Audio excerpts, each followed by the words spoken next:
Good evening. Hope all of you are doing well. Tonight we're learning Maseches Yoma Daf Ayin Aleph, and we're starting at the very bottom of Ayin Amud Beis, 2 lines from the bottom at the 2 dots. And here the Gemara says, Kidesh Yada V'Ragla. We're going to get into this sugya, one we've learned about already. We know that we have a tradition that the Kohen would have gone to the mikveh 5 times on Yom Kippur during the Avodah, and he would have done Kiddush Yadayim V'Raglayim a total of 10 times, one before and after each change of clothing. So we're going to get into this sugya a little bit more because the following pasuk seems to be out of place in Chumash. Very strange. Tanu Rabban, and the rabbis have taught us in the Brisa, 2 lines from the bottom, Ayin Amud Beis, Aaron el Ohel Moed, Lama Huba. Why did Aaron go back into the Beis Hamikdash, into the Heichal, into the Kodesh HaKodashim, Lahotzi es HaKaf v'es HaMachta, to go back in and to take out the spoon that held the Ketores and the Machta, the shovel that held the coals. Turning to the top of Ayin Aleph Amud Aleph, the Gemara says, Shekola Parsha Kula, this entire section in Chumash, in Vayikra, Perek, Tes, Zayin, it was actually very much in order.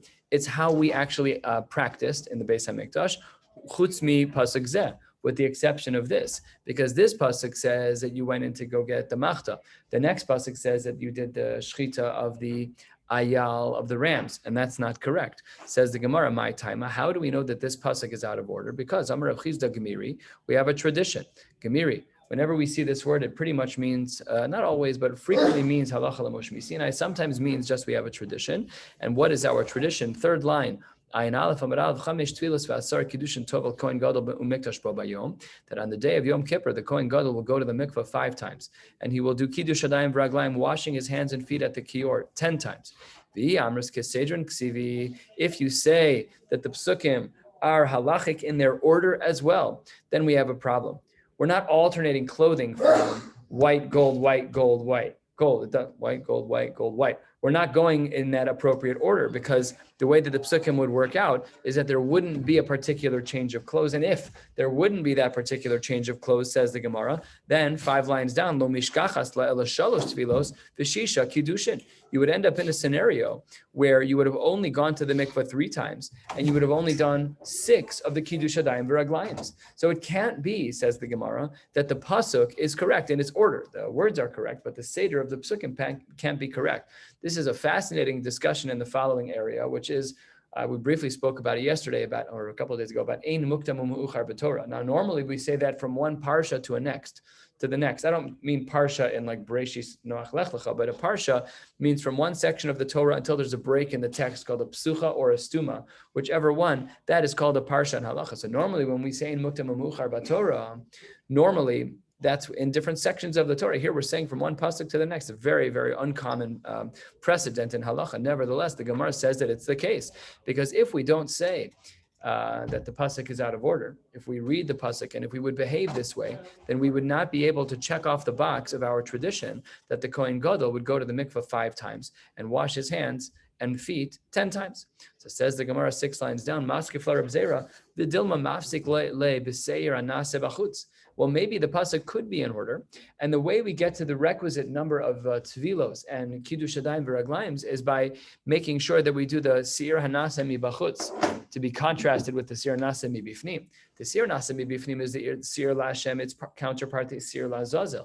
The shiur nase bachutz, as we saw in Rashi a couple of blot ago, is a reference to the korban musaf. So the Gemara says maybe we bring the korban musaf in the middle, and therefore you're changing your clothes again, and that adds in the number of tvilos. You're going to change your clothes there, so you get 2 more tvilos, and you get 4 more kiddush yadayim v'raglayim, up to our tradition of 5 and 10 for tvilos and kiddush yadayim v'raglayim respectively. So that could work if we put in the korban musaf in the middle. So there's 2 answers to this. Amar Abaye, he's answer number 1. He says Amar Kra can't be that the korban musaf was done as he left the holy part of the Beis Hamikdash. Miyatzia Rishona Avid Elo ve'el ha'am. It can't be that those korbanos were done at that time, and therefore you can't answer with your answer. So Abaye rejects that. Rava has another reason as to why this couldn't work. Rava Amar Kro Pashat as bigdei habad. You will remove the linen clothing, and then the next words in Chumash was asher lavash, that you were wearing. So says the Gemara, Shein Talmud Omar asher lavash. I don't need the pasuk to say take off the clothing that you were wearing. It says the Gemara, Klum adam poshet el amashalovesh. You can't remove what you aren't wearing. So, and the Torah, real estate is everything in the Torah. So why does the Torah go out of its way to say the words asher lavash? So it says the Gemara, elamata malomar asher lavash, quarter of the way down, third of the way down, ayin aleph amid aleph. Why does the Torah say in this pasuk that when you remove the big devad asher lavash, the extra words of that he was wearing, says the Gemara, asher lavash kvar. It must be that he's wearing white garments now, that he was also wearing at an earlier point, which means that there was definitely a change of clothes that took place in the middle of this avoda, which means the pasuk has to be out of order. Maskif la Rabba bar of Shila. We're going to ask the same question on Rava that we asked on Abaye, which is maybe one of the korbanos was brought and inserted into the middle of the avodah. Says the Gemara with the same answer. It was right when they left the Beis Hamikdash, and therefore we cannot accept that answer. So we're going to pause here just to summarize that this pasuk that we started with at the bottom of Ayin Amud Beis, which says Uva Aaron el Oel Moed, when he went in to go get in the kaf and the machta, it was actually out of order in the pasuk.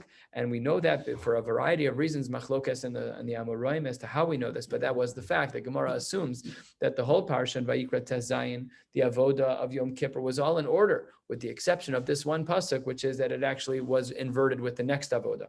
And that was the only way we would be able to check off the box that the Kohen Gadol would go to the mikvah 5 times and do Kiddush Shalayim V'Raglayim 10 times.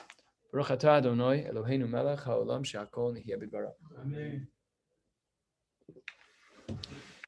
So says the Gemara 2 lines before the wide lines. You said this pasuk is the only exception. Well, I'll show you that there's another problem with this set of psukim in Vayikra Tez Zayin. Says the Gemara, these psukim in this particular order don't really work. You're going to burn the fats of the animal. And then later it says, you're going to burn the animals of the par and the seir. So what comes first? Do we say the burning of the fats of the animal comes first, or the burning of the animals themselves comes first? So says the Gemara, whereas the psukim have a particular order where the burning of the fats came first, we have in our Mishnah,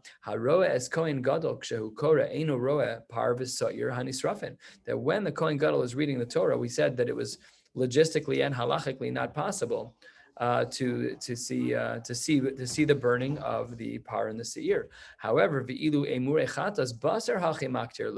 according to the Mishnayos, we burned the fats of the animals after the burning of the animals. So here's our contradiction. Says the Gemara, you said the only thing that was out of order was the pasuk that was referenced at the bottom of Ayin Amud Beis, the pasuk that speaks about going into the Kodesh HaKodashim in order to remove the machta and the kaf that were used for the Ketores. Says the Gemara, that's not right, because these psukim in Vayikra Tez Zayin also say that the emurim, the fats, should be burned first, followed by the animals. Yet our Mishnayos don't work that way. Our Mishnayos is that the animals get burned first and the fats get burned later. So says the Gemara, maybe we should say, you're right, I didn't mean that was the only pasuk, but that when the pasuk started talking about the kaf and the machta, with the pasuk that we started with tonight, Uva Aaron el Oel Moed, it's from that pasuk and on that there's no chronological order for the remainder of that parsha. It says the Gemara, look, we need to have our ducks in a row here. Why is it that we're saying that the Mishnayos are in the right order when the psukim are in the wrong order? Shouldn't we be giving this credence to the Torah to say, look, HaKadosh Baruch Hu is the author of the Torah? Why are we pushing this to say that the psukim HaKadosh Baruch Hu, look, you did great, but we're just telling you the order is flipped? It should be the other way. Why aren't we kafuf to how the psukim are organized? It's very weird, right? We're Orthodox Jews. The pasuk comes first. We always start our learning there. Yet here it seems that we're relying on the Mishnah more. So it says the Gemara, we're halfway down on Ayin Aleph Amud Aleph, 4 lines into the wide lines. Why are you saying that it's the psukim that are out of order? Shabish Masnisa. See, we've seen this before in other areas. It's Brisa Mishabeshte. We've had this line in Shas, not so many times yet, but we'll get there where the Brisa was mistaken, right? But you can't say that about Psukim and Chumash. So says the Gemara, Amar Abaye, there is a reason why we had to say this, and it's based on Psukim. Oh, so how did the psukim indicate the order of things, that the burning happened later, the burning of the fats happened later? Says the Gemara halfway down, Amar Abai, Amar Kra. The pasuk, Abai is making a comparison between two words, not because the words mean the same thing, not because they're referencing the same thing, but because they're structured the same way. There are a lot of reasons to compare one thing to another. Here, it's simply the structure of the words, ve'ha mishaleach and ve'ha soref. The words are structurally similar. So says the Gemara, Ma mishaleach d'mei ikara, just like we know that when the shiur la'azazel was sent out earlier in the process, we'll see a raya for this soon, af soref d'mei ikara. It was also therefore the case that the animals were burned first, and therefore by definition the fats were burned later. That's why the pasuk in Chumash is what we're saying is out of order, because other psukim in Chumash force our hand. So it's really not a question of, do we like the Amoraim over the Psukim? That's not what's happening. We have contradictory Psukim in Chumash, and we need to make them work. One set of Psukim shows a chronology where the burning of the fats came first, followed by the burning of the animal. But another set of Psukim in Chumash indicate with the Hekesh of V'ha-Mishalech and V'ha-Sorev that just like the Mishalech was earlier in the process of the Avoda, so too the burning of the animals was earlier in the process of the Avoda. And because of that, we have a contradiction between those psukim, and therefore the Amoraim explain, but it's not the Amoraim against the psukim. That for sure doesn't work. So that's the approach that Abaye says halfway down on Ayin Aleph Amid Aleph, that we have a hekesh of sorts between the words. So Rava, then the Gemara says in response to Abaye, Ade Rava, I could have argued the following. You just reverse the comparison. Yes to the comparison. The words v'ha-mishalech and v'ha-soref are similar, and we should learn from one to the other. But let's learn in the opposite direction. Maybe we should learn from soref first. Ma soref tahashta. Maybe we could say just like the burning of the animals is last, and maybe the burning of the fats was earlier. Af mishalech tahashta. Why are you learning your hekesh in the direction that you want? You're a fair weather fan. It works out nicely for you, so you're going to learn that. That's not the right way to learn. Learn with integrity. Maybe you can learn it the other way too. So says the Gemara, you can't learn it the other way. You can't learn it to say that the burning of the animals was last. Why not? Because says the Gemara, v'ha-mishaleach, when we say v'ha-mishaleach, that the Kohen sent out a mishalech, he sent out someone with the shiur la'azazel, that was the me'ikara mashma. And Rava actually strengthens this with his own answer. Rava Amar, he says, Amar Kra, Yamar Chai, how long does the shiur la'azazel have to stay alive? So the halacha is ad shas kapara, until the kapara takes place. Asks the Gemara, ve'emosai shas kapara. When is it that the kapara takes place? So says the Gemara, b'shas matan damim v'sulo. When is it? It's at the time when kapara takes place. It's at the time of the shechita of the shiur la'Hashem. But in order to do the shiur la'Hashem, which is earlier in the avoda, you first must send out the shiur mishtalech. We've learned this already, that once the shiur mishtalech reaches the midbar, we said it was base chodro, I think it was something like that, chiduro, I can't remember, a Mishnah from a couple of days ago. No, I don't remember. So once he got to the desert, that 3 mil distance out, and then the shiur la'Hashem died, no problem. The whole avodah is still kosher. So what do we see from here? That the shiur mishtalech had to be sent earlier. Therefore, the hekesh has to be that the shiur mishtalech was sent early. And because the word v'ha-mishalech is similar to the word v'ha-soref, we therefore know that the sreifa of the animals took place first, only followed by the emurin, the fats of the animals. The Gemara now shifts into an agadata almost 3/4 of the way down or so. Asi mishaleach, when the mishaleach, the person who took the animal to the cliff, returned. Matzo b'shuk lekohen gadol, if he goes into the marketplace in a public place and he finds the kohen gadol, omer lo, the mishaleach goes over to him. What does he say? Ishi kohen gadol, asinu shlichusecha. We did what you asked us to do. We took the animal to the midbar. People walked with me. It was beautiful. We pushed the animal off the cliff. Shalom al Yisrael. Matzu beveso. What if the mishaleach who returned from the desert and he finds the kohen gadol in his house? So then the conversation shifts. Omer lo, he says to HaKadosh Baruch Hu, Mechaye chayim, you who give life, asinu shlichuso, me and the kohen, we did your avoda. A shift in language. When he's in public, he has to do kavod to the kohen gadol, to give kavod to him. So it's not nice to kind of talk about him to Hashem. You should talk to him and say, we did what you asked us to do, Kohen Gadol. Fine. But here, when it's in private, so then he praises HaKadosh Baruch Hu directly. And this language of Mechaye Chayim, the one who gives life. This was actually part of their jargon. It was the way that they spoke. Says the Gemara, Amaisa Shahaya. The Gemara says, Amar Rabba, Ki miftare Rabbanan mehadade bepumpedisa. When rabbis would depart from one another after learning, Amre Hachi, they would say as follows, Mechai Chaim, you who give life, Yitain lach chaim aruchim v'tovim u'mesukanim. You should have a life that is long, that is good, and it is mesukan, where you have everything that you need. This was the bracha that they gave. It would be our equivalent to giving a l'chaim and saying l'chaim tovim u'l'shalom, right? Whatever is, it's close, what we have in our culture. But that was the phrase that they used to say, mechai chaim. I would have thought that would have been a phrase that would have stuck around. I've never heard anybody say it as a term to reference HaKadosh Baruch Hu, but it's a beautiful phrase, and that's what they did in Pumbedisa. Now we're going to learn some drashos in the Gemara. This, of course, is it. We say this in Hallel. The psukim in Tehillim. So Amar Rav Yehuda, Zeh makom shevakim. Esalech lifnei Hashem. That when I walk with Hashem, it should be be'artzos achaim, in lands that are alive. Remember that David HaMelech was on the run for a significant portion of his life because Shaul was after him. He was always on his heels. So he was never really mamish settled for a long time. So while he was on the run, what did he daven for? Let me be with HaKadosh Baruch Hu in a place where there's Chaim. What is Chaim? The simple things in life. It's a place, says Rabbi Yehuda, Zemakom Shvakim, where you could walk into the store and buy what you need. So simple. This isn't Grois Ashkafa, right? It's a very simple, basic necessities type of explanation. It was a very hard life that David left during that phase of his life. And he says, there should be a marketplace for me. Says the Gemara, what does the pasuk mean when it says Ki orach yamim v'shnos chaim v'shalom yosifu lach? Shnos chaim, years of life. So says the Gemara, yesh shanim shel chaim, yesh shanim she'enam shel chaim.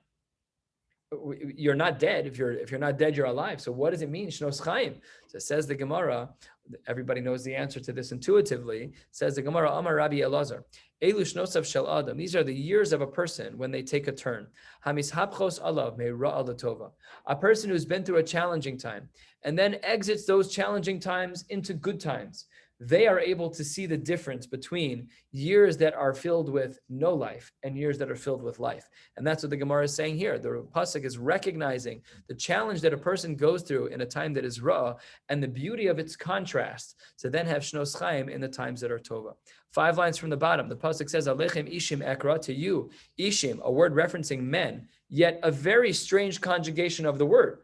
Ish means man, isha means woman. When we say plural, it's anashim means man and nashim means woman. But this word is very strange. So it says the Gemara, Amar Rab Brachia. We're going to see a few divrei chazal from Rab Brachia right now.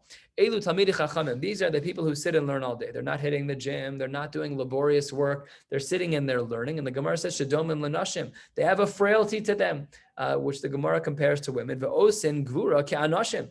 Yet they show a caliber of strength similar to those who are working out in the fields. So there's a discussion here. What does this mean? Does it mean the gvura of tefillah? Does it mean the gvura of actually sitting and learning? Everybody knows that you can come to the Beis Medrash.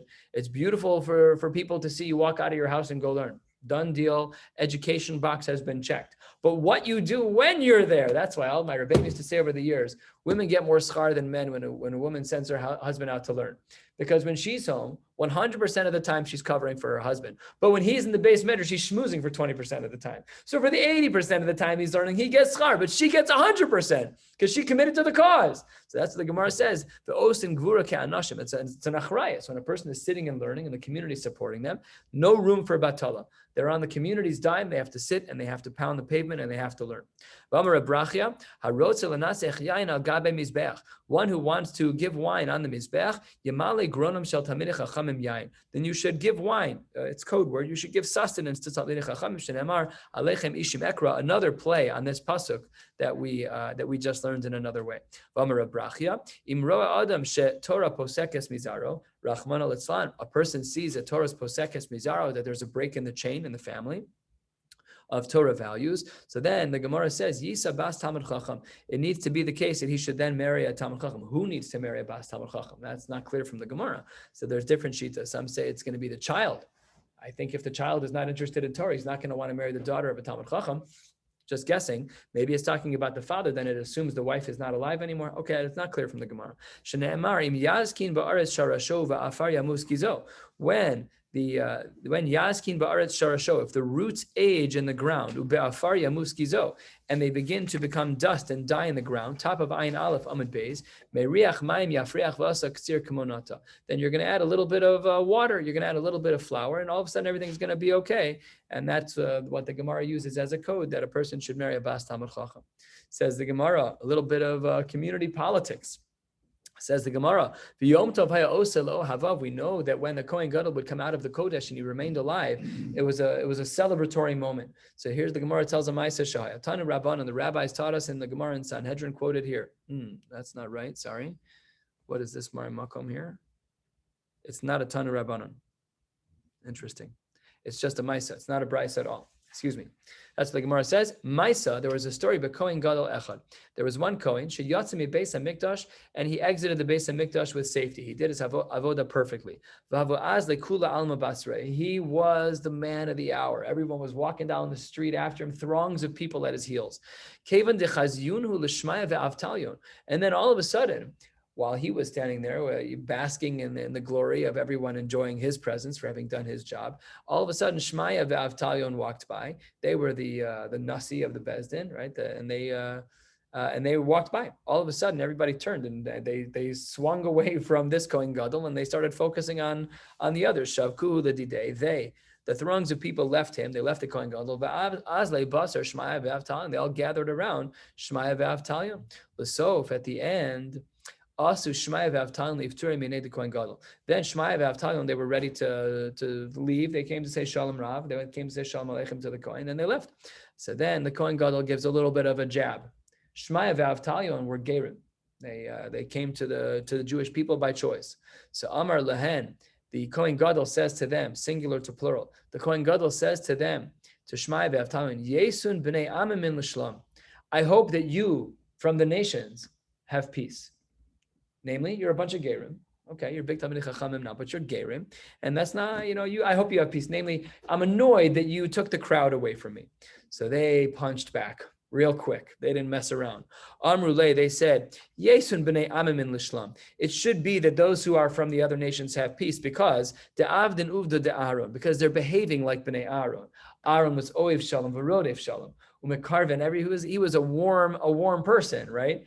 And this person, says the Gemara, Shmaya ve'Avtalyon, they said, V'lo yesi bar Aaron l'shlam. Maybe there shouldn't be peace to a person who even is a bar Aaron, delo avid uvda de Aaron, but he's not behaving like a ben Aaron. You are going to come give me a jab that Shmaya ve'Avtalyon, the Kohen Gadol said to Shmaya ve'Avtalyon, you guys are, I hope you have peace. You guys are a bunch of gerim. He's like, you're not behaving like a Kohen bichlal. It's not right. You need to be behaving better. That brings us to the next Mishnah, 10 lines down or so, on Ayin Aleph, Amud Beis. Let's continue. We seem to have finished the avoda. The Ayin Aleph, Ayin plus Aleph, it's 7 plus 1, 8. The 8 garments of the Kohen Gadol, just a good way to remember what page it's on. This Mishnah depicts the different Kohanim, the different begadim of the Kohen. Kohen Gadol, Mishamish b'shmona kelim. The Hedyotos be'arba. The Kohen Gadol would wear 8 garments, and the Kohen Hedyot would wear 4. Those are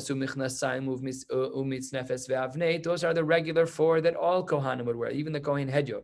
Mosif alav Kohen Gadol choshen ve'efod u'me'il v'tzitz. He would add in the choshen, the ephod was an apron, the me'il was a coat, the tzitz, of course, we know he wore on his forehead.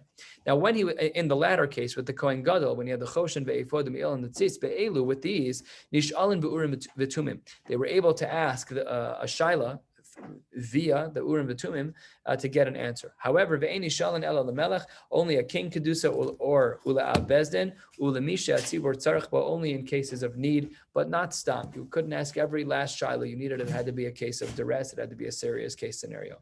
The Gemara opens Tanu Rabban, and the rabbis taught us Dvarim shenemar b'en sheish. When the pasuk says sheish, right? Tolas shani v'sheish, right? We see this many times in the Chumash when we don't pay attention to it. But the word sheish here teaches us chutan kaful shisha, that the threads was 6 in one thread. There were 6 threads to make up one thread. Mashzar, when we see the word mashzar in Chumash, it means shmona, that it was 8 to 1 ratio, 8 in 1. Me'il, when we see the word me'il, it's shnei masar, there were 12 threads in 1. Paroches, the paroches was made out of a very, very, very heavy thread. Esrim ve'arba, there were 24 threads in 1. Choshen ve'efod, even more, esrim v'shmona, very thick. So asks the Gemara, a third of the way down, on Ayin Aleph Amud Beis, says the Gemara, chutan, is that right? Chutan kafel shisha minalan. Yes. How do we know that the string of sheish, of linen, was a 6 count? How do we know that? Says the Gemara, because the pasuk says as follows: the Amar Kra vayasu as kosnos sheish ves hamitz nefes sheish ves pare hamigbos sheish ves michnasei abad sheish mozar chamisha kra iksivi. We see that the word sheish is used 5 times. So what does the word mean? The Gemara here says that we now have 5 drushos to make on the word sheish. Sheish doesn't mean 6, don't get confused. The word sheish, which is a garment, it's linen, is being used 5 times. What are the 5 drushos? Says the Gemara, Chad legufe to kitna nehavu. First, to teach us that it should be made out of linen. V'chad sheyihu chutan kafel shisha. The second, to teach us that it's 6 threads per thread. V'chad sheyihu shizurin, that it has to be properly braided and wound together. V'chad l'sha'ar begadim shelo ne'amar bahen sheish. And the other garments that were made with linen garments also had to have a similar minimal count of 6. V'chad la'akev, and the last one was to teach us that if you want to save a couple bucks and cheat on the thread count, you're not yotze. That's not called a beged. The clothes of the Kohen Gadol were le'ikuva, and if the thread count was too low, they were not bigdei kohanim, and there would be a psul in the avoda. Yeah, that's a big problem. So you have to make sure that it's that it was made correctly. Says the Gemara halfway down, my mashma d'hai sheish kitna. Who says that when it says sheish in the pasuk in Chumash, who says that that's talking about linen? The pasuk doesn't say that it's talking about linen. So the Gemara answers. Sorry, the high sheish kitna who? Question mark. Amar Rabbi Yossi, Reb Chanina damar kra bad. The pasuk says that it has to be bad. Davar ha'olam min akarka bad bad. It has to be something that grows from the ground in singular form. And when you look at the stalks of flax from which they beat out the linen, so that grows in individual strands. The ema imra. Maybe we could say that when the pasuk says bad, that it's not talking about linen. Maybe it's talking about wool, and it's the hair that grows on the back of an animal, and that just grows one hair at a time. So says the Gemara. And apparently, I have girls whose hair we brush. Sometimes you have split ends. So says the Gemara, the sheep had split ends. Says the Gemara, Imra iftzule miftzala. The hairs would splinter at the end. Yes, at its root it would start at one, but the hair would break open into a number of parts at the end. That's not a fulfillment of the drasha of bad bad, that it grows in individual isolated stalks, and therefore it can't be that it's made out of wool. So then says the Gemara, but hold on one second. Kitna nami iftzule maftil. But even flax breaks up and it splits at its ends, says the Gemara, not without an external source. Kitna agav lekuse maftil. The only time it splits is when we smack it with a hammer. Otherwise, they grow in perfectly individual strands, no split ends. Ravina Amar Mehacha. We have another way that we know that sheish is a reference to linen. Says the Gemara, Pere Pishtim, there were hats or turbans that were made out of flax. Yehu al rosham, that's what the Kohanim would wear on their heads. Umichnasei pishtim, they'd also wear pants that were made out of flax. Yomas nehem. So what does the pasuk say? That the clothes of the Kohanim, the hat, the turban, right, and the michnasayim, that they were made out of flax. So he just extrapolates back to Chumash, but this was pasuk in Yechezkel. But he extrapolates back to a pasuk in Chumash, that if this is what the Kohanim were wearing over there, they were wearing flax, it must be that that's what we're talking about over here. Yechezkel knew what he was talking about. He was a Navi. So says the Gemara, Amar le Ravashi, hold on one second. Amakame da'asi Yechezkel, man amra. Well, Yechezkel lived a long time after the Mishkan and with Moshe Rabbeinu in the desert. And there we had Kohanim who had to wear certain begadim. So I don't understand. We only figured this out by Yechezkel's time. What about the gap in years? So says the Gemara, pushing back on him. This is Ravina and Ravashi. Remember, they were the final editors of the Gemara. Not quite as we know it, but they were the final editors of adding in the statements of Amoraim into the Gemara. So they had an argument. They said, what are you talking about? Ravina says back to Ravashi, according to your logic, according